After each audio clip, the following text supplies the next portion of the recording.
Hi friends! So for the rest of the year we are going to do a novel study on Charlotte's Web. And you guys all have the book. There's a digital copy of the book on Google Classroom, so you all have a copy. So it's Charlotte's Web. It's a chapter book and it's written by E.B. White. And that was the same person who wrote Stuart Little.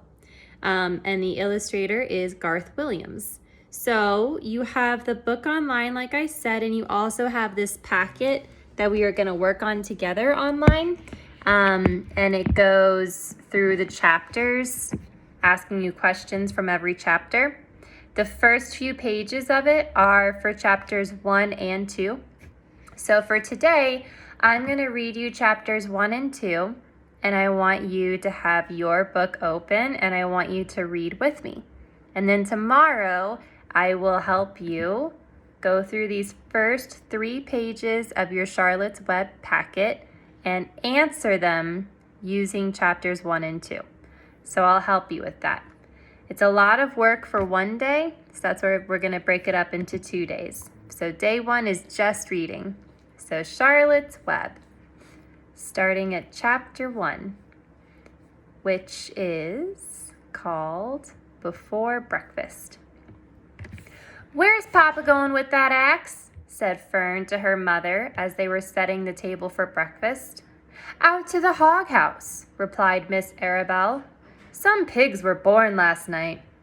"I don't see why he needs an axe," continued Fern, who was only 8. "Well," said her mother, "one of the pigs is a runt. It's very small and weak, and it will never amount to anything, so your father has decided to do away with it." "Do away with it?" shrieked Fern. "You mean kill it? Just because it's smaller than the others?" Mrs. Arabelle put a pitcher of cream on the table. "Don't yell, Fern," she said. "Your father is right. The pig would probably die anyway." Fern pushed a chair out of the way and ran outdoors. The grass was wet, and the earth smelled of springtime. Fern's sneakers were sopping by the time she caught up with her father. "Please don't kill it," she sobbed. "It's unfair." Mr. Arabelle stopped walking. "Fern," he said gently, "you will have to learn to control yourself." "Control myself?" yelled Fern. "This is a matter of life and death, and you talk about controlling myself?" Tears ran down her cheeks, and she took hold of the axe and tried to pull it out of her father's hand. "Fern," said Mr. Arabelle, "I know more about raising a litter of pigs than you do. A weakling makes trouble. Now run along." "But it's unfair," cried Fern. "The pig couldn't help being born small, could it? If I had been very small at birth, would you have killed me?" Mr. Arabelle smiled. "Certainly not," he said, looking at his daughter with love. "But this is different. A little girl is one thing. A little runty pig is another." "I see no difference," replied Fern, still hanging on to the axe. "This is the most terrible case of injustice I have ever heard of." A queer look came over John Arabelle's face. He seemed almost ready to cry himself. "All right," he said. "You go back to the house, and I will bring the runt when I come in. I'll let you start it on a bottle, like a baby. Then you'll see what trouble a pig can be." When Mr. Arabelle returned to the house half an hour later, he carried a carton under his arm. Fern was upstairs changing her sneakers. The kitchen table was set for breakfast, and the room smelled of coffee, bacon, damp plaster, and wood smoke from the stove. "Put it on her chair," said Mrs. Arabelle. Mr. Arabelle set the carton down at Fern's place. Then he walked to the sink and washed his hands and dried them on the roller towel. Fern came slowly down the stairs. Her eyes were red from crying. As she approached her chair, the carton wobbled, and there was a scratching noise. Fern looked at her father. Then she lifted the lid of the carton. There, inside, looking up at her, was the newborn pig. It was a white one. The morning light shone through its ears, turning them pink. "He's yours," said Mr. Arabelle, "saved from an untimely death. And may the good Lord forgive me for this foolishness." Fern couldn't take her eyes off the tiny pig. "Oh, she whispered. "Oh, look at him. He's absolutely perfect." She closed the carton carefully. First, she kissed her father, then she kissed her mother. Then she opened the lid again, lifted the pig out, and held it against her cheek. At this moment, her brother Avery came into the room. Avery was 10. He was heavily armed, an air rifle in one hand, a wooden dagger in the other. "What's that?" he demanded. "What's Fern got?" "She's got a guest for breakfast," said Mrs. Arable. "Wash your hands and face, Avery." "Let's see it," said Avery, setting his gun down. "You call that miserable thing a pig? That's a fine specimen of a pig. It's no bigger than a white rat." "Wash up and eat your breakfast, Avery," said his mother. "The school bus will be along in half an hour." "Can I have a pig too, Pop?" asked Avery. "No, I only distribute pigs to early risers," said Mr. Arable. "Fern was up at daylight, trying to rid the world of injustice. As a result, she now has a pig.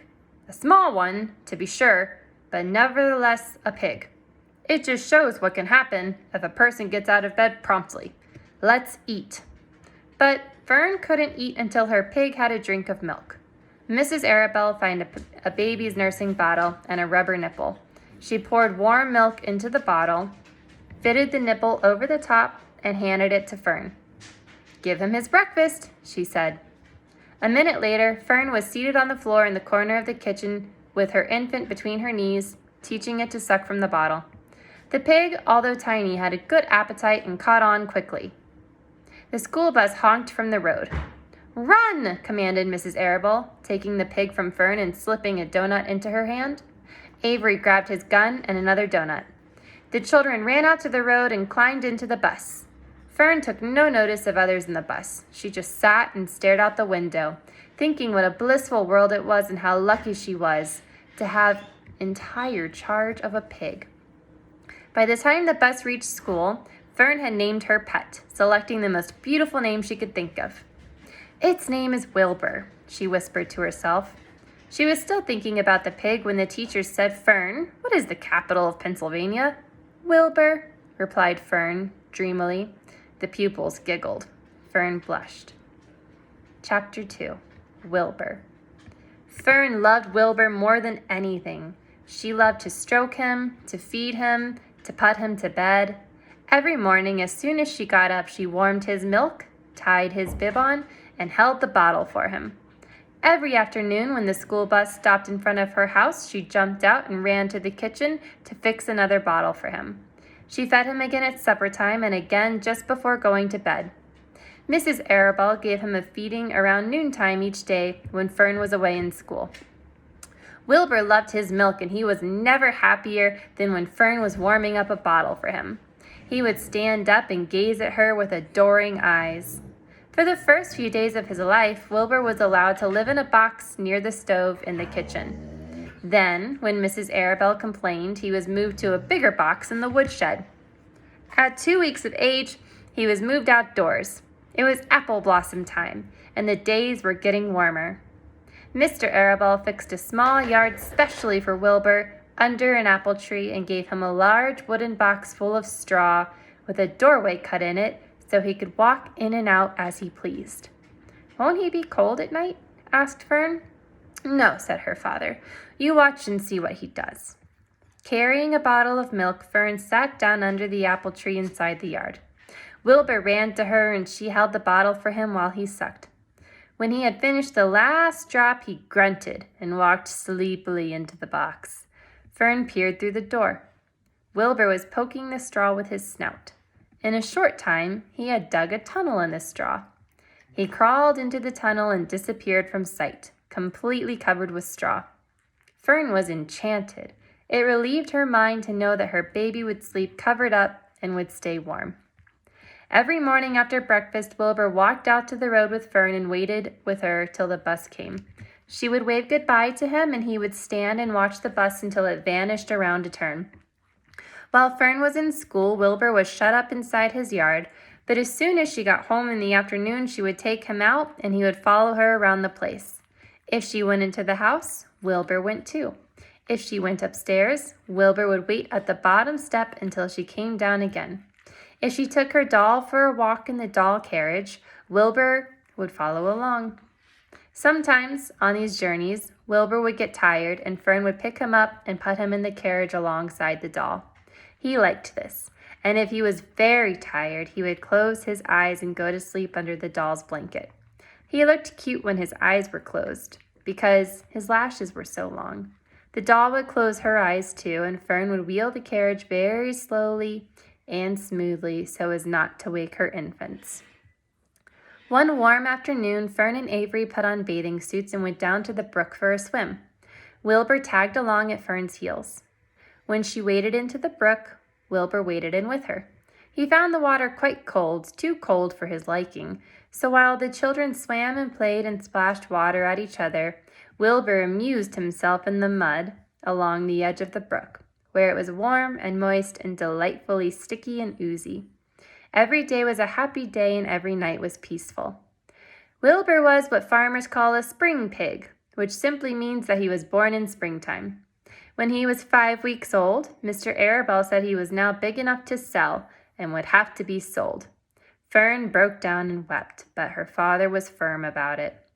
Wilbur's appetite had increased, and he was beginning to eat scraps of food in addition to milk. Mr. Arabelle was not willing to provide for him any longer.